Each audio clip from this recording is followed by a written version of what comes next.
Bueno, no se van a librar ustedes, ni te vas a librar tú, Carmen, de hacer afortunadamente, claro, de presentar a la última ponente, Carmen Sánchez, catedrática de Historia del Arte en el Departamento de la Universidad Autónoma. Ha dirigido muchos proyectos similares a este sobre la presencia de cerámica griega en la península y es una de las referencias desde hace muchas décadas de este tipo, de esta línea de investigación, de este trabajo, ¿no? Sí, hombre. Bueno, muchas. Me entendéis, ¿no? Unas pocas décadas, un par de décadas junto a Paloma Cabrera, ¿no? Además de esta temática, tiene un libro maravilloso sobre la invención del cuerpo en el mundo antiguo.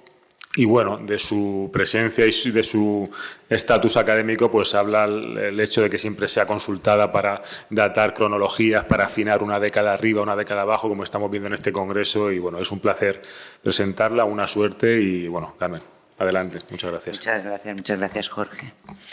Bueno, ya terminando este congreso, quiero terminar también el último recuerdo por hoy a mi amiga Paloma, que realmente lo hubiera disfrutado, y también quiero dar la bienvenida a su hermana, que ha querido venir aquí a acompañarnos, y muchas gracias. Bueno, voy a ser muy breve porque estamos todos ya agotados.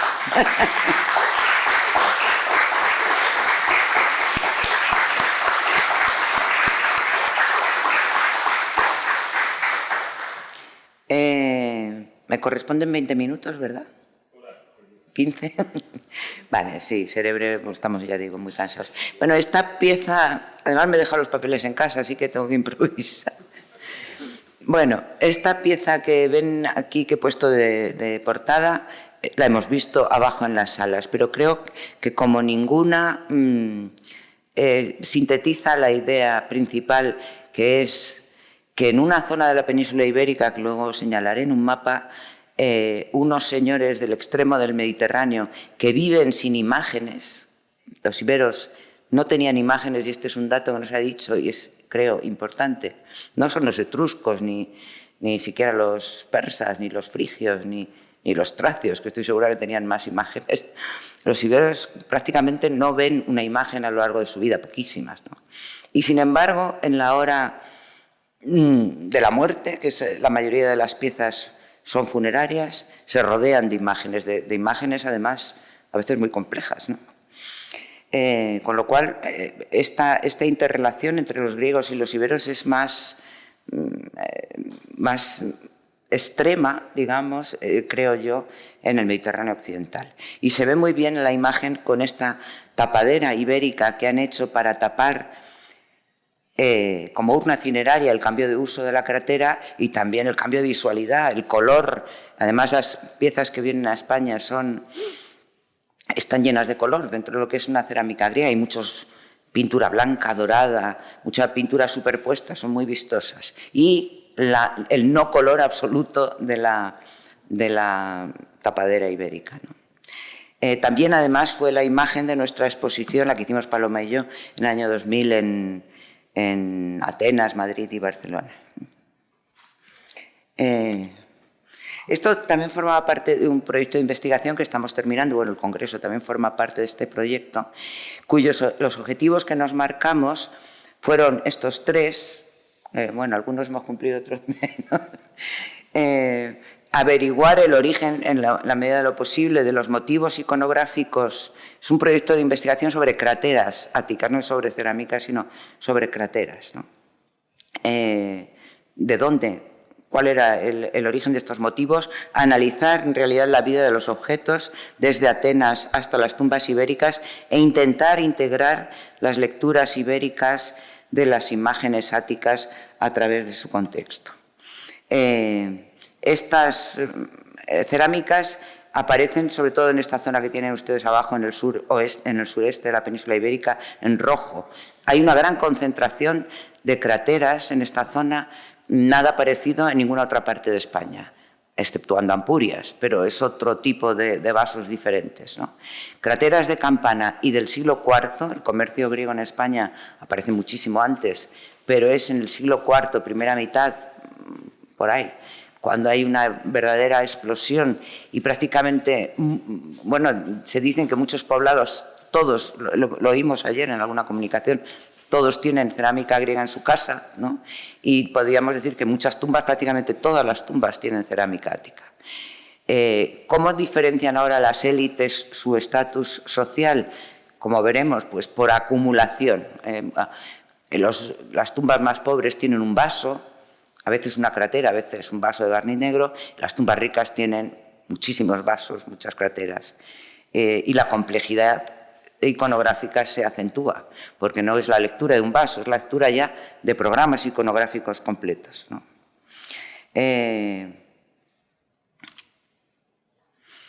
Bueno, sobre quién traía o dejaba de traer estos productos, que siempre estamos con estas...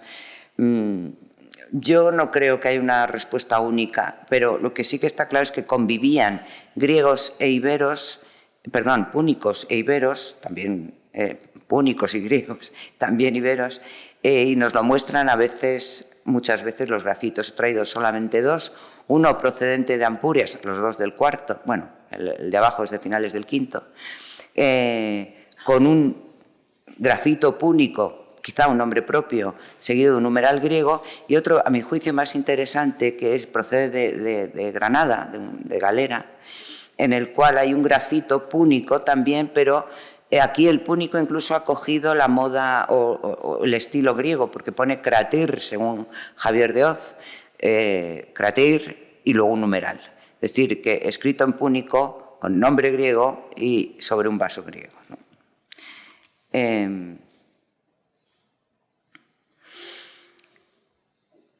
Este es el horizonte que nos encontramos, estos vasos que voy a mostrar, casi todos pertenecientes al llamado grupo de telos, que se suele fechar habitualmente entre el 380-350, aunque creo que pueden bajar un poquito más, y que yo creo, ahora después de haber encontrado otras tumbas, y la profesora Cazariu me puede corregir, que son herederos o que tienen que ver, o es una continuación del Pleiner Group, el grupo de telos, pienso. Aunque con diferencias, porque ella ayer nos habló de los alfareros, 3 alfareros, básicamente, ¿no? Que cada alfarero trabajaba con 10 pintores, o sea, unos talleres enormes. Y sin embargo, este taller debe ser más modesto de tamaño, y pienso que en muchos casos cada pintor hacía sus vasos, porque hay pintores que se ve claramente que sus formas, el retorted painter, por ejemplo, el pintor del Tirso Negro, son muy homogéneas, ¿no? Pero quizá habría que ver esto con mayor detalle. Y no solo estos pintores, aparecen algunos más, pero no muchos más, y la mayoría de los pintores que nos encontramos son el pintor de la Grifomaquia de Oxford, el retorted painter y el pintor del Tirso Negro, ¿no? Que son y el pintor de Toya, que son los que formarían parte del grupo de telos. Otros vasos, como por ejemplo los de Kertz, que son abundantísimos en el siglo IV y que se distribuyen en el Mar Negro, se distribuyen en Italia, aparecen también en Grecia, aparecen muy pocas veces en España, alguna vez, pero muy pocas. Y sin embargo, estos pintores, por ejemplo, el pintor de Toya o el retorted painter, que son estos dos, o por supuesto el pintor del Tirso Negro, se distribuyen en el Mar Negro, también aparecen en Italia, en España e incluso en Cartago. El pintor del Tirso Negro también está documentado en Cartago, cosa que, por ejemplo, el grupo de Kertz pues no pasa, ¿no? Las imágenes que acompañan a estos pintores son en su gran mayoría dionisíacas. Aquí vemos 2 ejemplos. Pero si saliéramos de este análisis de imágenes dionisíacas de banquete o grifomaquias o zonomaquias o todo esto que vamos a ver, y lo viéramos de otra manera, lo que sí que tienen todas en común es un personaje destacado en blanco, ya lo ven, que puede ser alado como Eros aquí a la izquierda, o puede ser Ariadna como en esta de la derecha,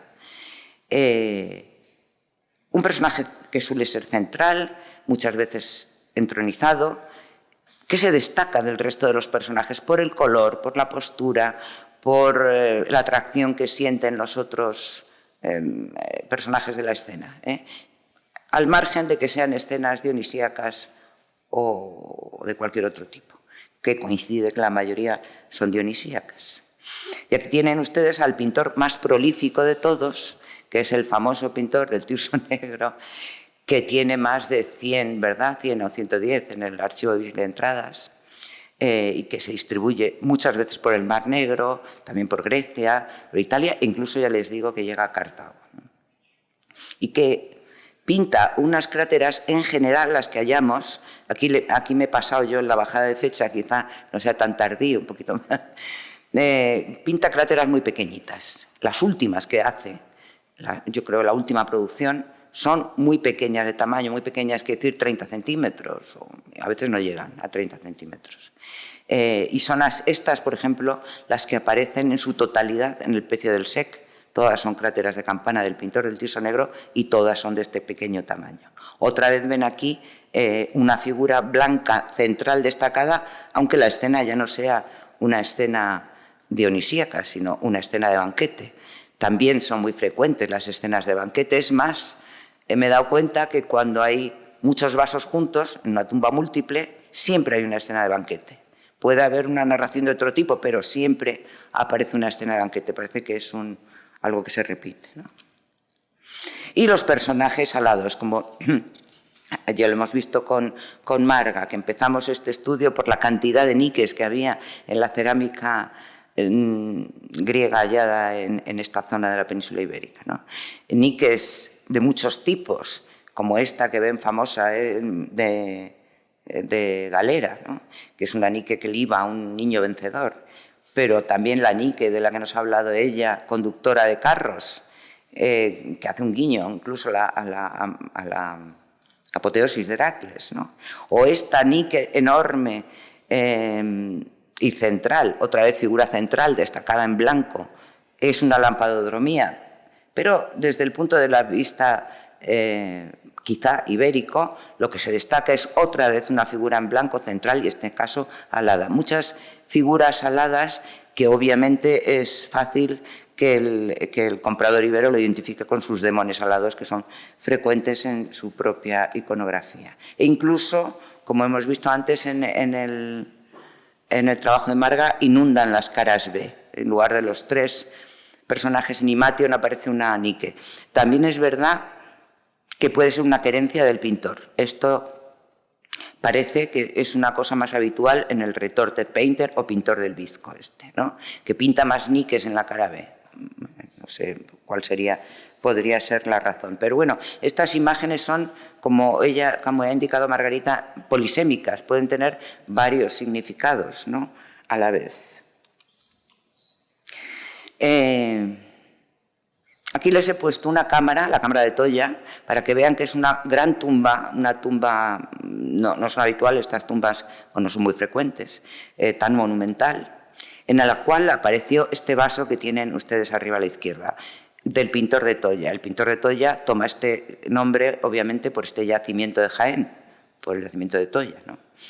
Y semejante tumba enorme, el difunto aquí enterrado se enterró dentro de la crátera del pintor de Toya, que es cuanto menos curiosa. Este pintor es peculiar, ¿no? Es la misma que tienen ustedes aquí a la izquierda, en la cual aparece, ven, un personaje central sentado, lo típico de estas escenas, siempre hay personajes centrales, el cual es coronado por 2 demones alados, o 2 erotes, una pareja homosexual a la izquierda, una mujer a la derecha. No sabemos quién es el personaje central, o no podemos saberlo con toda seguridad. Lleva una especie de varita, sin más. En otras piezas del pintor de Toya, halladas en Italia, este personaje lleva una clava, entonces es Heracles. O en otras lleva una rama de laurel, entonces sería Apolo. Aparece en Beria, una muy parecida, en Beria a esta que tenemos aquí. La de la derecha la vimos hace poco tiempo en Atenas, que para estudiar al pintor de Toya pedí que me sacaran unas crateras de Toya y los griegos, la gente del Museo de Atenas me dijeron que nos has pedido unos trastos, y yo me quedé sorprendida porque las crateras del pintor de Toya son como así. Y resulta que me sacaron unos bichos absolutamente enormes, ¿no? Y por eso he puesto aquí las medidas, para que se vea. La cratera nuestra de Toya mide 42 centímetros, grandecita, pero es que las de Atenas medían 52, eran enormes. Y la iconografía, si se fijan ustedes, muy similar, pero en este caso se ve clarísimamente, aunque yo no veo nada desde aquí, lo veo mejor aquí, que es Dioniso, porque sujeta un tirso. Pero una pregunta: esta ambigüedad de las cerámicas halladas en España, y no es el único caso, pero el pintor de Toya es más espectacular, ¿no? ¿Esta ambigüedad es intencional? ¿No le ponen una clava, un tirso, una rama de laurel para que, yo qué sé, sea más fácil la lectura por parte del comprador? Insisto en que todas las piezas tienen una figura central. Cierto es que es la forma más habitual también de composición en el siglo IV, ¿no? Pero en el mundo ibérico aparecen siempre una figura central masculina o femenina, no sé. El caso de la cratera de Atenas, cuando nos la sacaron, el profesor Tomás y yo inmediatamente pensamos: uy, esto es una cratera para una boda. La iconografía es nupcial, el tamaño es para dar de beber a todos los invitados de una boda, ¿no? En una de las crateras, de las caras está Dioniso, y en la otra aparece una Afrodita sentada en un cisne, o sea que es una iconografía absolutamente relacionada con las bodas, ¿no? La pregunta es si la ambigüedad visual del pintor de Toya es deliberada o es un accidente. Vamos a ver las tumbas múltiples, porque no tengo mucho tiempo, les voy a presentar algunas. Y he visto que en las tumbas múltiples hay encontrado esta serie de características, ¿no? Lo primero, no hay vasos lañados, nunca. Sí que hay vasos lañados en tumbas, o sea, en cerámicas de tumbas más pobres, con un vaso o dos, ¿no? Pero en las grandes tumbas con muchos vasos no hay nunca un vaso lañado. Otra cosa que llama mucho la atención es que están nuevos, pero nuevos. El caso de la tumba 43 de Baza, que lo han visto ustedes ahí abajo, que es la primera que yo estudié, me sorprendió muchísimo, porque los vasos estaban completamente nuevos. O sea, los grandes vasos de barniz negro, saben ustedes que en la parte de fuera se les pone una capita de miltos, ¿no? Pues si ese vaso lo apoyas y haces así, adiós miltos, ¿verdad? Pues tenían el miltos, o sea, estaban nuevos, nuevísimos, ¿no? Otra característica es que llegan por lotes, claramente, o sea, llegan juntos varios vasos de un mismo taller, muchas veces decorados por el mismo pintor, y es posible que en las tumbas múltiples tengan una lectura común todos, ¿no? Y también he visto que el mismo taller fabrica figuras rojas y barniz negro. No hay vaso, o sea, no hay taller que haga solo crateras y otro. De hecho, el pintor del tirso negro pinta crateras, pelices, más cosas, ¿no? Pero estoy segura que también vasos de barniz negro. Estoy completamente segura. Es más, lo hablábamos ayer, el Pecio del SEC es un taller. Y barniz negro y figuras rojas. Ahora pondré una prueba, tengo pruebas de esto.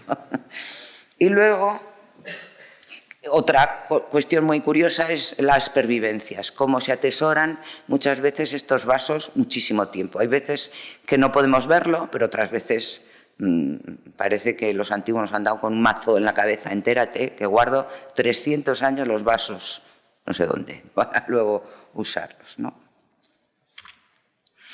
Vamos a ver primero el yacimiento de Baza, que es el que han visto ustedes abajo, la tumba 43, que está situado en esta zona de la península ibérica, ¿no? Esta es la tumba, esta es la recreación que hicimos Paloma y yo para la exposición del año 2000, con 3 grandes crateras, 2 de ellas, no sé si se puede, bueno, las 2 del fondo, las 2 que están subidas en el pollete aquí, son del mismo pintor, del pintor de Nomao, van juntas, son bastante sorprendentes. Incluso yo recuerdo que cuando hicimos la exposición en Atenas, que no les gustó nada a los griegos, porque les llevábamos vasos griegos a Atenas y eso pues no les hizo mucha gracia, ¿no? Cuando ya al final nos perdonaron por llevarles vasos griegos y vieron estos vasos, las conservadoras del Museo de Atenas, y quedaron muy sorprendidas porque son unos vasos muy grandes y muy vistosos, ¿no? Y estas dos, ya digo, vienen juntas y luego se le añade una tercera, probablemente más tardía, que es la que está abajo, que es de un pintor, pienso yo, más tardío. Las dos de arriba son del pintor de Nomao, que nos lo vamos a volver a encontrar. Y son principios del siglo IV, es decir, una generación de pintores anterior a los que les he mostrado antes. Y si se fijan ustedes, pues hay una escena en la que aparece Apolo, quizá el abandono de Delfos, porque aquí está Dioniso y Ariadna, una amazonomaquia, un tema póntico, como nos acaban de mostrar, y, como no, un banquete, que siempre hay un banquete. Vemos algunas. Aquí están la amazonomaquia, que es muy, que creo podría ser del pintor del York Rivers Group, creo, que he encontrado muchos paralelos. Parece ser que está copiando, yo creo que está copiando un modelo, este modelo. Es decir, aquí el pintor tiene un modelo que es esta amazona luchando contra un griego que oculta su rostro detrás del escudo y lo duplica de tal manera que al duplicarlo y afrontar los caballos se le descoyunta a esta amazona, que está la pobre imposible, una postura imposible porque no sabe resolver. Entonces hay muchos modelos incluso con la misma decoración en el escudo en varios vasos y quizás se pueda rastrear el motivo inicial a la metopa sur 13 del Partenón, que es quizá la que da origen,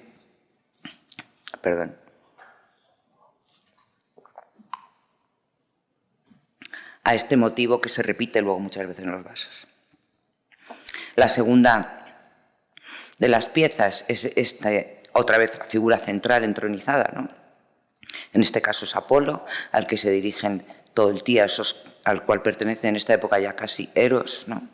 Y el abandono de Dioniso y Ariadna. Y la tercera es el inevitable banquete que aparece en todos los conjuntos, ¿no? Pero otra vez, si se fijan ustedes, aquí la figura es la figura central, quizá desde el punto de vista del comprador. Aquí lo que se llama la atención es esta figura blanca, central, femenina, al margen de que haya después un banquete griego detrás, ¿no? Otra tumba de esta misma necrópolis, con vasos peores a nuestro juicio, desde nuestra óptica, pero otra vez todos los vasos son del mismo pintor, del pintor del Tirso Negro, que lo habló ayer Pelayo, ¿no? Hablaste tú ya de esta tumba, recuerdan ustedes la herma que nos mostró, que él, y estoy, vamos, completamente de acuerdo, hay una crátera masculina, figura central entronizada, en este caso Dioniso, y una figura femenina, es una crátera masculina y una crátera femenina. Él ha visto que quizá la herma sea la unión, está el tema nupcial presente siempre, está el tema nupcial ahí presente, y luego el inevitable banquete, otra vez, en este caso duplicado, dos banquetes, otra vez figura central blanca, en este caso figura sentada blanca, pero casi siempre hay una figura con la que quizá podría identificarse. Hay que tener en cuenta que estas son urnas cinerarias y cada crátera tiene la deposición de unas cenizas de un difunto, ¿no? Aquí tienen la masculina y la femenina, según creemos. No sabemos quién estaba enterrado, se hicieron análisis, pero insisto en que es la tumba más rica, lo dijo ayer Pelayo. Pero es importante esto, esta es la tumba más rica de toda la necrópolis, que es bastante rica, donde apareció la Dama de Baza, por ejemplo, ¿no? Y esta tumba lo han visto sus estudios, los profesores de la Universidad de Jaén, que es la que lo puso ayer en el mapa Pelayo, que organiza toda la necrópolis, la tumba central alrededor de la cual se ponen las demás tumbas, incluida la tumba de la Dama de Baza, que sería dependiente, digamos, de esta tumba que es la principal, ¿no? Y en esta tumba no solo aparecen 6 cráteras del pintor del Tirso Negro, sino que aparecen 5, perdón, no eran 5, no, 5, sino que aparecen 5 pateras de borde saliente con esta decoración, que son las que me sorprendieron a mí por lo nuevas que están. Y también me sorprendieron por lo grandes que son enormes, son muy grandes. Después fui a estudiar al Ágora de Atenas y pedí que me sacaran todas las pateras que había y les aseguro que no llegan ni a la mitad de tamaño de estas. Y curiosamente, bueno, esto lo pongo luego, y curiosamente coincide el diámetro de las pateras con el diámetro de las bocas de las crateras. Luego probablemente servían para tapar las crateras. Esto querría decir que el taller ateniense que hizo, el taller del pintor del Tirso Negro, hizo también las pateras para tapar, es decir, hacía vasos de barniz negro. Y en Ferrara, el profesor Tomás y yo fuimos a estudiar los vasos griegos de Espina, algunos, y encontramos este que nos sorprendió mucho, en el cual vemos cómo hay ruedecilla, que es una decoración típica del barniz negro, como todo el mundo sabe, pero se arrepintieron después y encima de la ruedecilla hicieron una copa de figuras rojas. O sea que esto es la prueba, ¿verdad?, del algodón, donde se hacen en el mismo taller las figuras en barniz negro y las figuras rojas, ¿no? Bien, entonces creemos que hay una adaptación al tamaño, una adaptación, por lo tanto, al uso ibérico. Si es así, si esto fuera correcto, pues obviamente el taller ateniense está haciendo caso a la demanda curiosa y particular del uso distinto que se le da en el mundo ibérico a sus vasos. Y la tumba, que ya termino con esta, que es la más espectacular, la que ha aparecido hace relativamente poco, que es Piquía, que es este yacimiento que tiene aquí señalado. Es otra tumba impresionante, ya también se ha mencionado, lo ha mencionado David, ¿no?, con carro, armas y todas estas crateras de campana. Bueno, y una de cáliz, perdón, de columnas. O sea, 1, 2, 3, 4, 5 y 6 crateras. 6 crateras de campana y una de columnas, de la cual solo se nos conserva este fragmentillo. Y todas forman juntas un auténtico programa iconográfico. Más complejo todavía. Estas todas son del Pleiner Group, a mi juicio. Las he atribuido al pintor de Londres F64. 2 de ellas, la del baño, que ya la expuso ayer David, con más dudas, o cerca del pintor del F64, y esta es del pintor de Nomao, que es el mismo pintor de la tumba 43. Es decir, todo, que insisto, esta es la generación anterior al pintor del grupo de Telos, que yo creo que hay una continuación. Entonces, las escenas aquí son más raras. La tumba lo que tiene de peculiar es que estos vasos se pueden fechar hacia el 390, por ahí, ¿no? Y la tumba resulta que es del siglo I, o sea, se han atesorado 300 años los vasos. Aquí es una tumba romana donde aparecen estos vasos griegos, ¿no? Y es realmente sorprendente. Pero no solamente es sorprendente este hecho ya, sino que la iconografía de estos vasos enormes de tamaño, son muy grandes, pues también son sorprendentes. Y de otra cosa me sorprende mucho, es que uno de ellos, como no, es del pintor del Tirso Negro, anda, dentro de esta tumba del Pleiner Group, ¿no?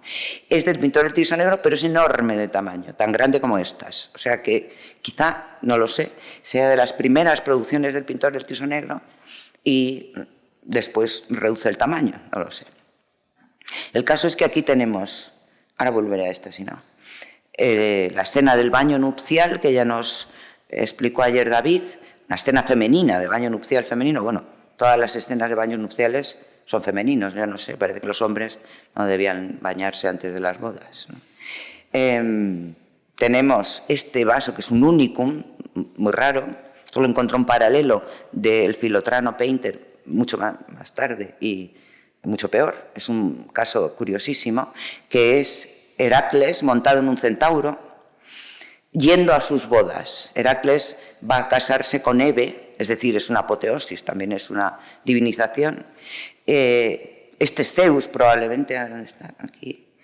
Y esta es probablemente la madre del novio, o sea, en este caso era la madre divina que lleva las antorchas, la ninfetria, ¿no?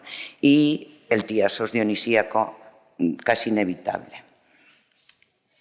Esta otra, que es la atribuida al pintor de Nomao, claramente aparece Apolo. Esta figura, ayer me sugirió Mario Iozzo, ¿verdad?, que podría ser Dafne, Quizá es una pareja de Apolo. Y luego unos démones alados, en este caso femenino y masculino, que llevan cintas, probablemente van a coronar, y estas dos personajes, que también me lo señalaron la profesora Cazarío y Mario Judson, que probablemente llevan unas cintas así, para coronar, es un tema absolutamente nupcial, clarísimamente nupcial, ¿no?, de una pareja. Y luego esta ya es un lío, ¿verdad?, que nos tiene fritos al profesor Tomás y a mí, que no acabamos con el artículo de la gran cratera de Piquía. Es enorme de tamaño, es más grande que las demás, pero además no tiene cara B, bueno, o sí, esta es la cara A y esta es la cara B, o sea, aquí no están los tres jóvenes, tiene dos caras, ¿no? Y la única que tiene la peculiaridad de tener el borde decorado con ovas, las demás, pues las demás son como siempre, con sus hojas de laurel y ya está, ¿no? Pero la gran cratera, a la que ahora iré, está señalada, es profesor, de esta manera. Como no voy a volver a estas, quiero señalar las dos fragmentarias, que no están enteras.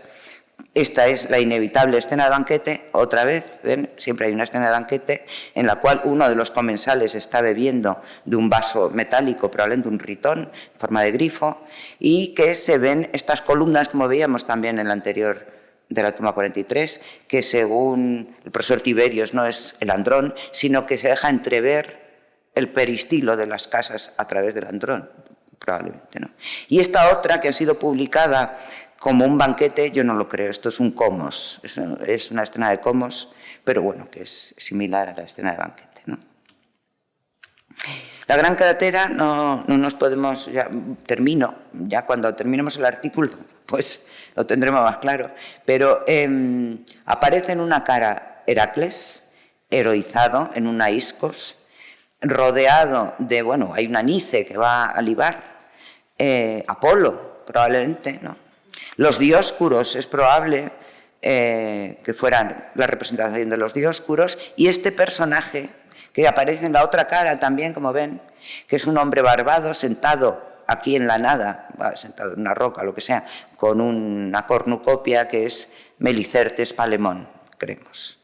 Aquí, sin embargo, Melicertes está sentado en un ónfalos, pero aquí no hay Naisco, y el personaje, creemos, es Dioniso. Ricardo Olmos, que también la publicó, piensa que es también Heracles, pero yo no creo. Este tiene la iconografía típica de Heracles, de cabello corto, este es un hombre de cabellos largos, lleva una cosa que probablemente sea un nártex,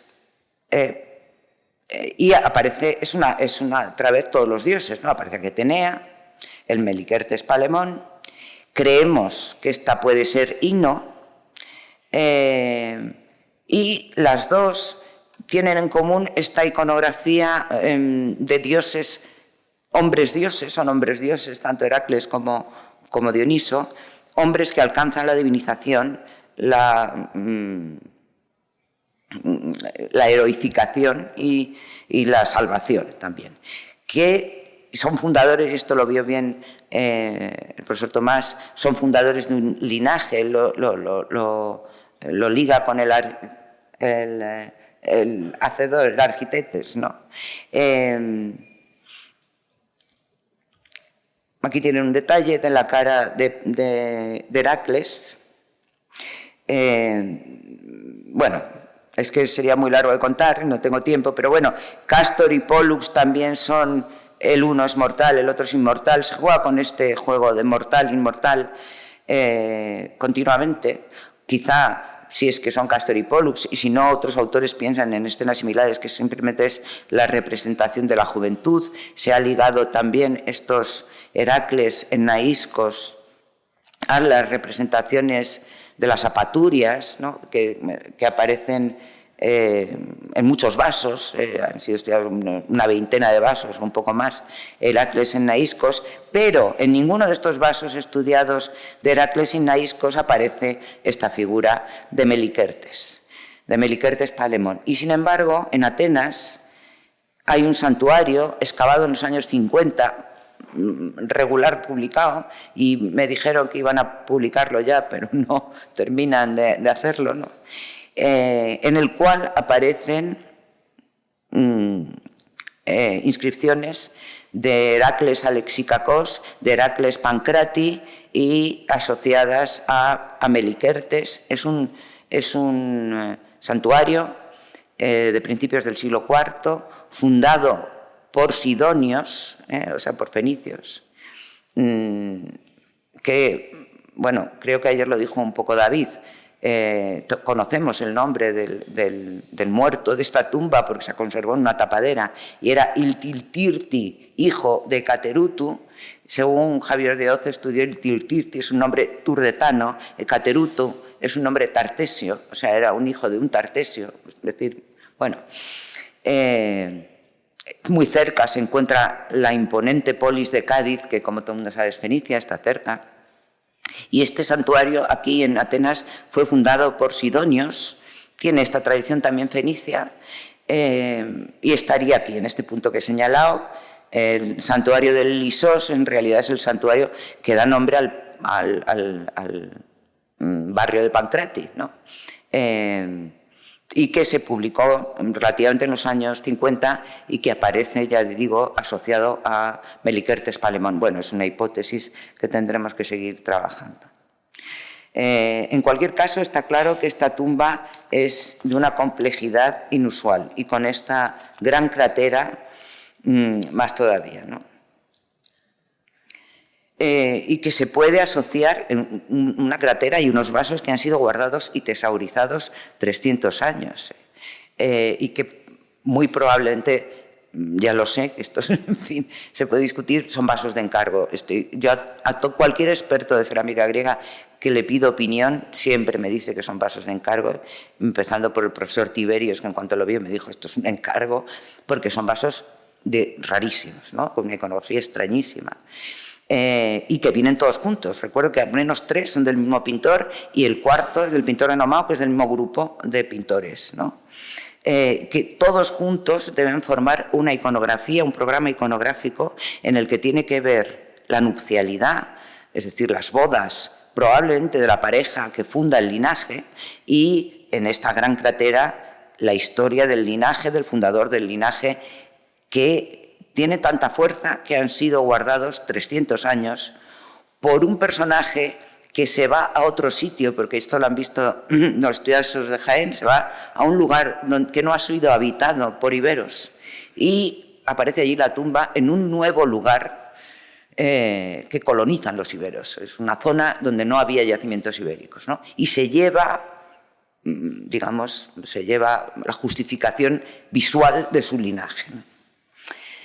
Bueno, yo creo que la versatilidad de la cerámica ática se ha demostrado a lo largo de este congreso con creces, ¿no? Cómo se pueden, en cada lugar del Mediterráneo donde han aparecido y en cada momento histórico que han aparecido, las imágenes de los vasos griegos se adaptan, se permiten